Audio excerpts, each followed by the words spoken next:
Good morning children. In the previous videos, I have explained you the lesson resources. Yes, in today's session, we are going to do the textbook exercises children.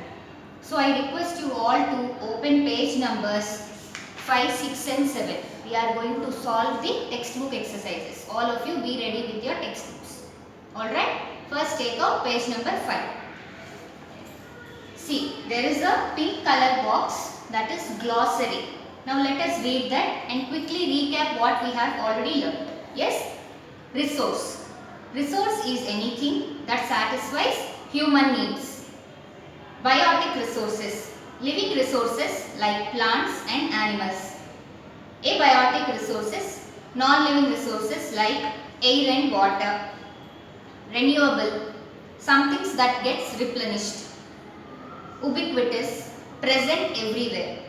Sustainable development, development that meets the needs of the present without damaging the environment. Yes.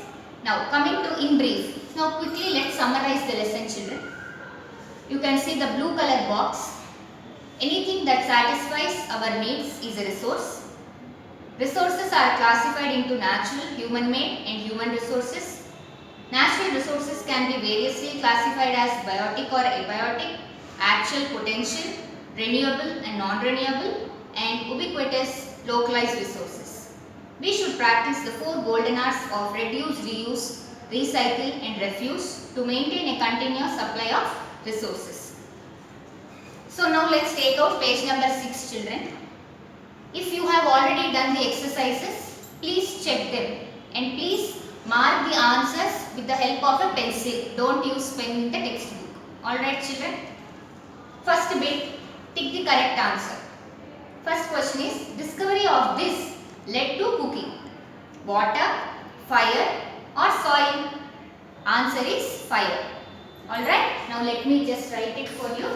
First bit, page number 6. B, that is fire.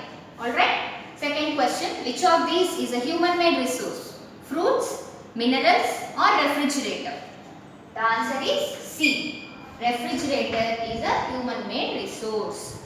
Now third question, we should use resources optimally, indiscriminately or lavishly. A. Optimally. Alright children, put a tick mark or you can circle it with the help of a pencil. Alright, now coming to second bit, that is name the following. Any 3 practices that conserves resources. So that you have to write on your own children. So you try to mention any 3 activities that you are conserving the resources, like switching off the lights when not in use or turning off the taps, like that. Understood? Now second one, any 2 natural resources. This also you can write whatever you like, sunlight, air, fossil fuels, minerals. Alright?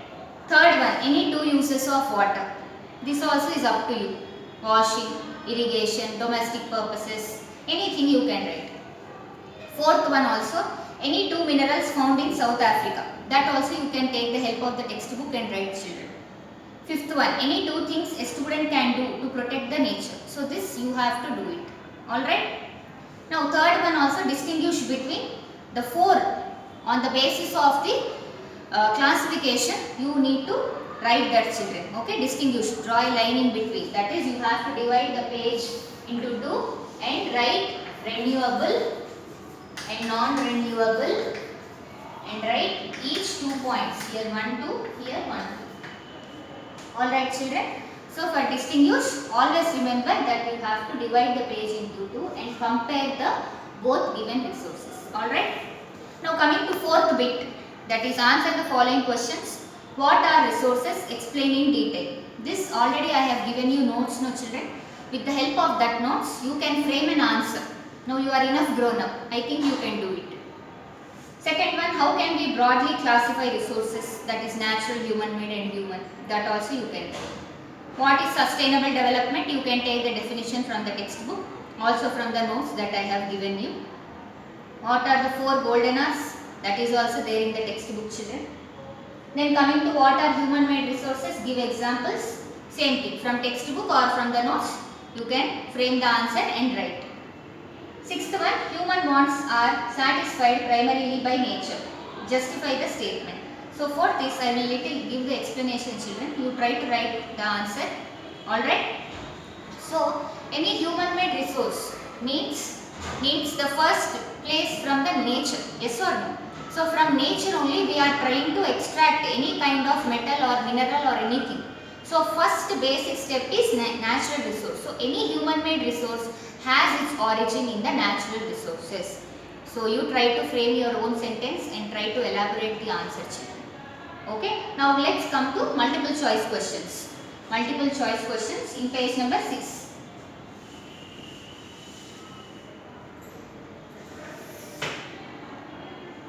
First one, MCQs. A resource is anything found in nature, anything made by humans, anything found in nature or made by humans, anything that has utility and that can be used to satisfy human wants. Answer is D. Which of these is not a natural resource? Sunlight, wildlife, railway tracks, coal. C. Railway tracks, because that is a human made resource. Third one. Potential resources are those that have been safely stored for future use, have been already developed and are in use now, could be of use in the future due to breakthrough in technology, or all of the above. Answer is C. Which of these are non-renewable resources? See, they have given, there could be more than one option. So you have to note down the points carefully. A. Water, B. Petroleum, C. Air and D. Copper. Answer is B and D. Because both are non-renewable. Next, which of these is not a human-made resource? Schools, aircrafts, machinery. These three are human-made only. We have only made them for our benefit. D. Mineral. Alright. Now, sixth one. Why is human resource said to be the most important resource? It is the most abundantly found resource on the earth. This resource requires a lot of training and investments for development. All other resources get meaning and value based on the needs and requirements of human beings, or all of them. Answer is C. Sustainable development means development that uses resources carefully, sustained or continuous progress, or development that meets the needs of the present without affecting the availability of resources for future generations, or none of the above. Answer is C, children, because you know the definition of sustainable development very well. Now coming to 8th one, which are the 4 golden R's? Reproduce, reuse, recreate, refuse, reduce, reuse, recycle or refuse, reuse, remake, remodel, reclaim, remove, redo, recycle, rethink. B. Answer is B. 9. We should use resources optimally, lavishly, indiscriminately or wastefully. It is optimally. 10. Which of the following actions will not help save the resources? Asking her parents to use reusable cloth bags for shopping instead of disposable plastic bags, watering the plants using the water used to wash clothes, using the shower to have a bath or switching off fans and lights. So using the shower bath will not make any use, that is before saving the resources. Alright, C. So I hope you have solved the exercises, children. Now because this being your first lesson, I have helped you to solve these textbook exercises, but from next lesson you yourself have to try to do it, children. Alright? Okay, thank you.